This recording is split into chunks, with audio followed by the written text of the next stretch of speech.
Maya Thompson had been away from home for a long time. She had spent years serving in the military, traveling to different places, and facing challenges most people could never imagine. But now she was back in her small southern hometown, hoping to find some peace. The town hadn't changed much: old buildings, quiet streets, and the same people she remembered from her childhood. But something felt different. Maya had always been quiet, never the type to draw attention. Growing up, she had learned to stay strong, to keep moving forward no matter what. That strength had taken her far in life. But here, back in her childhood home, she just wanted to rest. She had saved up enough money to buy a little house on the edge of town. It wasn't big, but it was hers, a place where she could finally breathe. As she walked through the town, she noticed the looks people gave her. Some were friendly, recognizing her from years ago. Others, not so much. She had always known that not everyone in town was welcoming, but she didn't let it bother her. She wasn't here to make friends. She just wanted a quiet life. Maya spent her first few days fixing up her house, unpacking her bags, and getting used to the slow rhythm of small-town life. She found an old cafe she used to visit as a kid and sat by the window, drinking coffee and watching the world go by. It was peaceful. At least it seemed that way. One evening, as she locked up her house, she noticed something strange. A black truck had been parked down the street for hours. She had seen it earlier when she went for a walk, and now it was still there. The windows were dark, and she couldn't see who was inside. Maya's instincts told her something was wrong. In the military, she had learned to trust her gut. It had saved her life more times than she could count. She acted like she didn't notice the truck and went inside. But instead of relaxing, she stayed alert. She checked all the doors and windows, making sure they were locked. Then she turned off the lights and sat in the darkness, watching through a small crack in the curtain. The truck didn't move. It just sat there, waiting. Maya knew this wasn't just a coincidence. Someone was watching her. But why? She wasn't famous, and she had never caused trouble. She had left this town as a quiet girl who had dreams of something bigger. So why now, after all these years, was someone paying attention to her? She didn't know it yet, but this was just the beginning. Something dangerous was coming. And Maya, she wasn't the type to run. That night, Maya couldn't sleep. The black truck outside had disappeared, but her instincts told her this wasn't over. Years of military training had taught her to stay aware, to trust her feelings. Something wasn't right. She lay in bed, listening carefully. The town was usually quiet at night, only the sound of crickets and the occasional passing car. But tonight, there was something different. A strange stillness. No footsteps, no voices, nothing. It was the kind of silence that made her uneasy. Then, just as she was about to close her eyes, she heard it, a faint noise outside. It was soft, like someone stepping carefully on dry leaves. Maya's heart began to race, but she remained calm. She reached for the small flashlight on her nightstand and turned it off. Darkness filled the room. If someone was outside, they wouldn't be able to see her movements.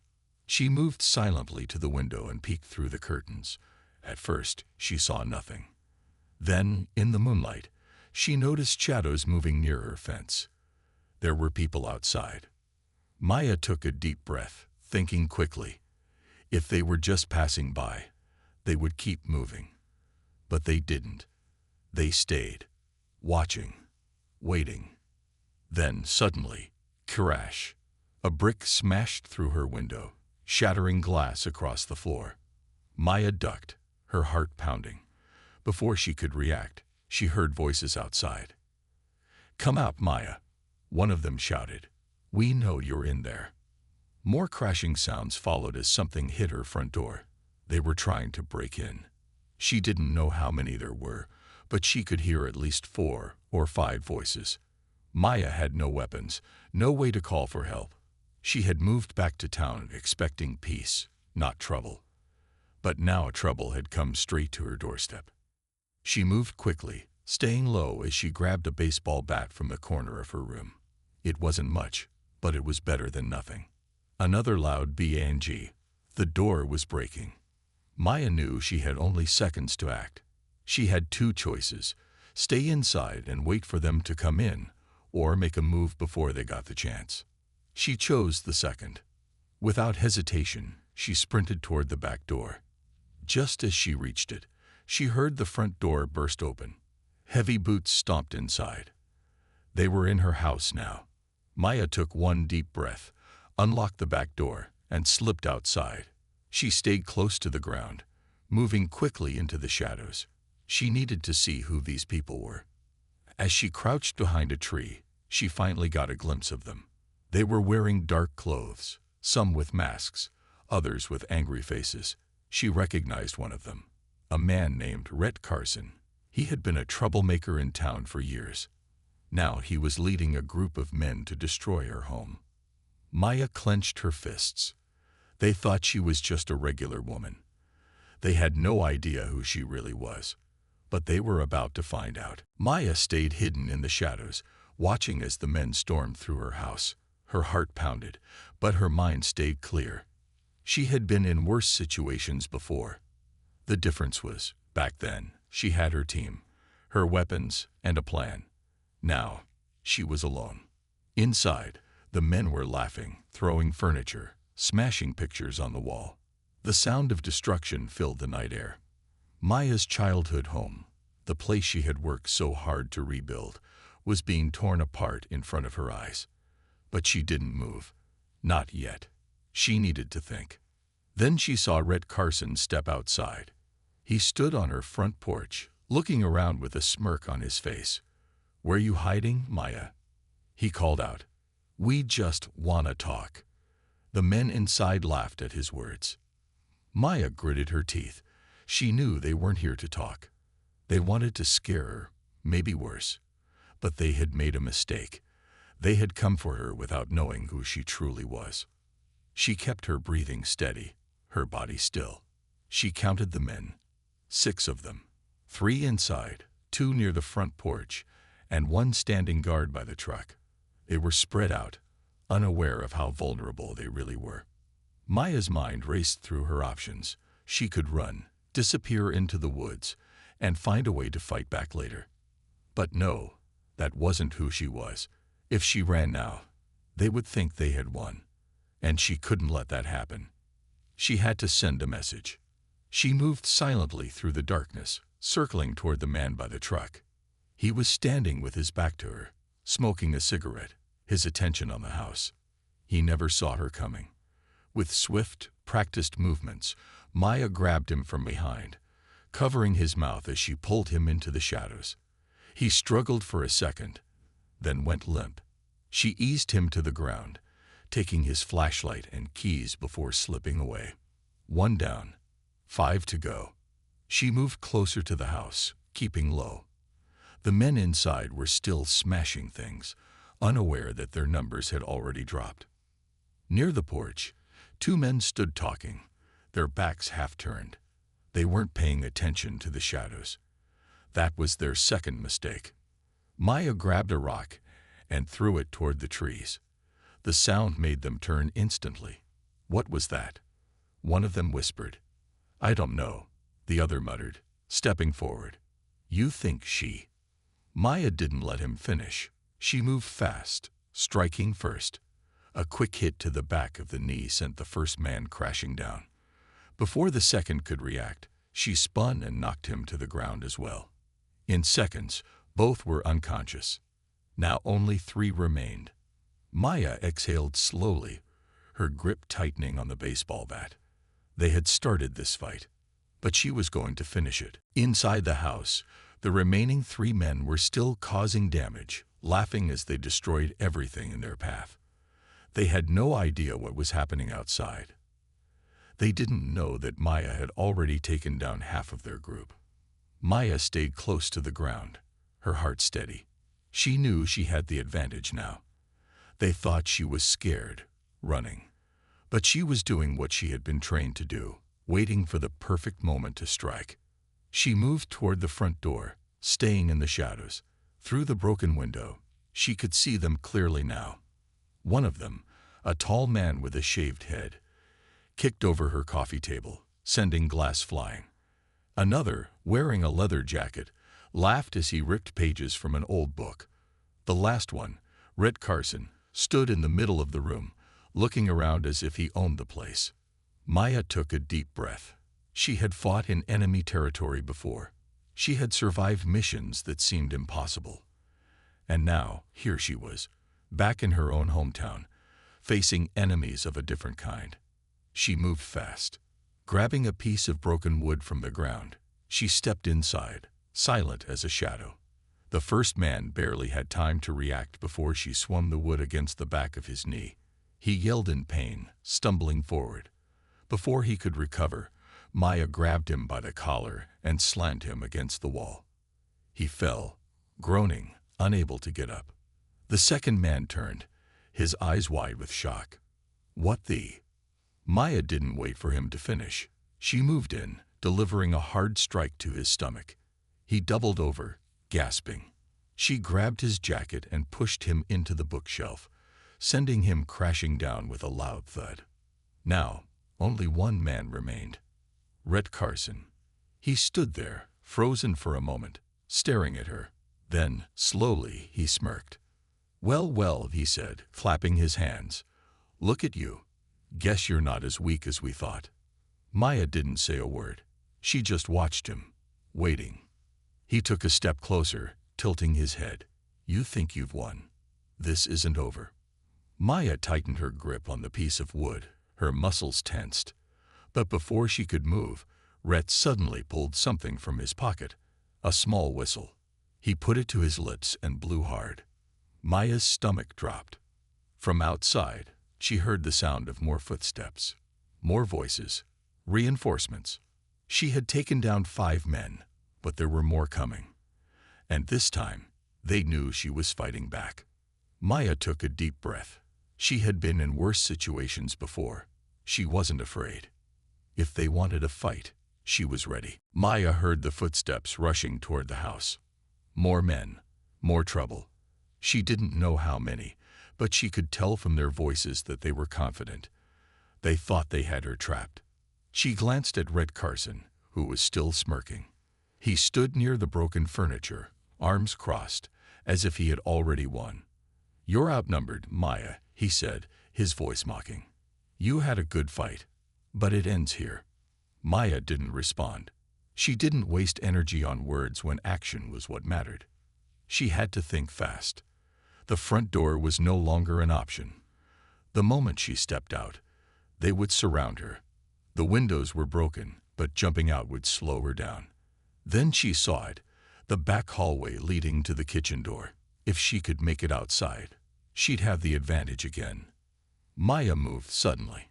In one swift motion, she grabbed the nearest chair and flung it at Rhett. It wasn't meant to hurt him.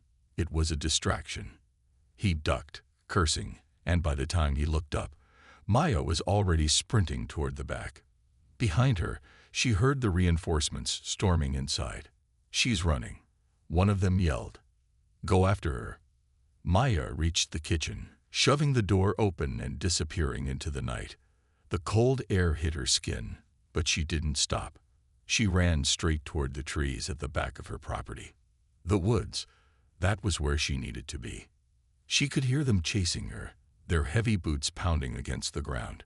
They were fast, but she was faster. Years of training had taught her how to move in silence, how to disappear when needed. She weaved between trees, using the darkness as her cover. One of the men shouted, "Spread out. Don't let her get away." Maya slowed her breathing, stepping lightly on the soft ground. She crouched behind a thick tree, waiting, listening. The men had split up, just like she wanted. They thought she was panicked, running blindly. That was their mistake. She wasn't running. She was hunting. A man moved close to her hiding spot, shining a flashlight through the trees. His breathing was loud, uneven. He was nervous. Good. That meant he wasn't thinking straight. Maya waited until he passed, then moved behind him. With a swift motion, She reached around and pulled him into the shadows. He struggled, but she acted fast. In seconds, he was unconscious. She grabbed his flashlight and turned it off. One down. The others were still searching, their voices growing impatient. "Maya, come on out," one of them called. "You can't hide forever." Maya exhaled slowly. They still didn't understand.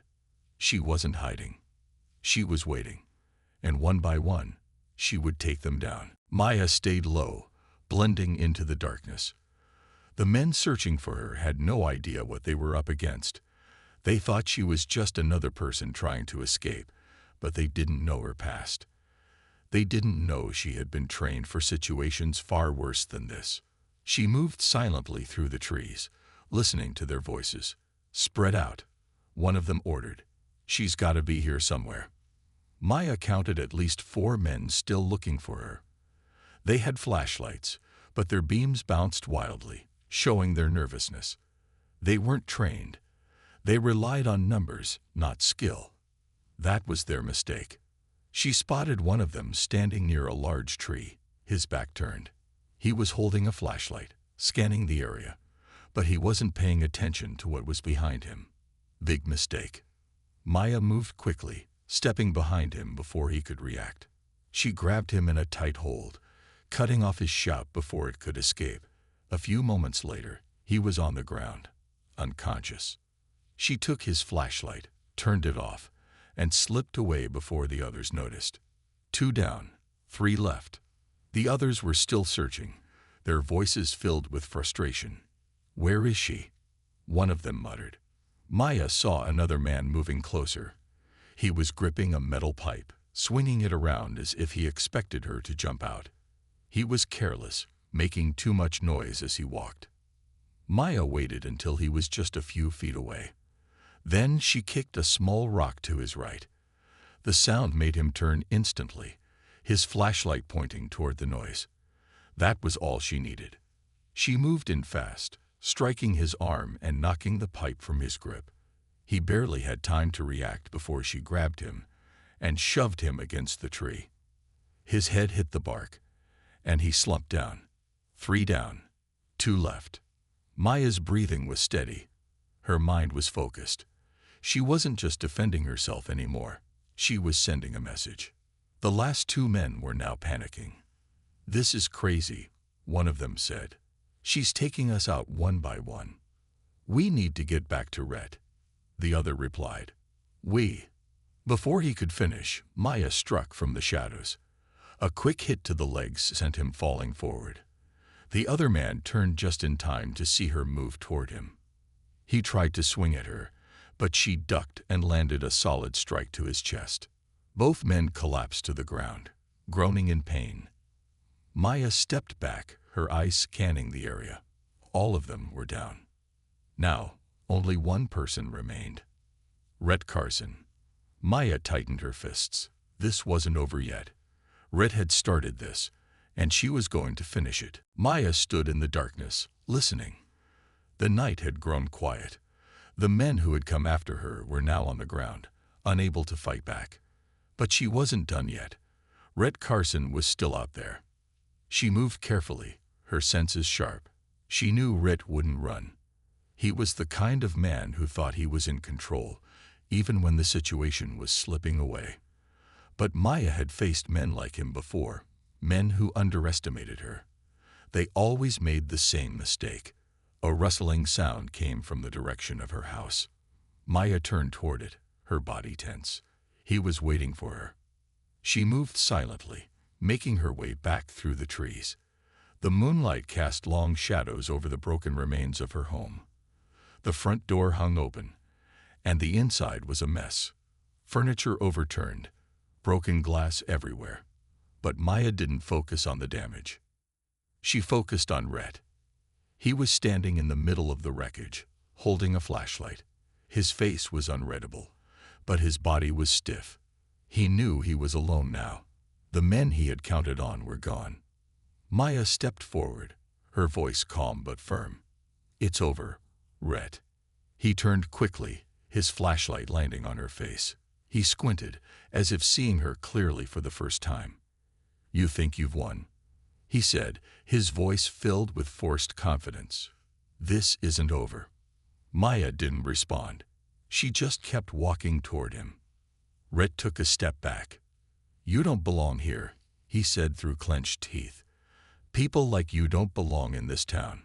Maya stopped a few feet away from him. She tilted her head slightly, watching him.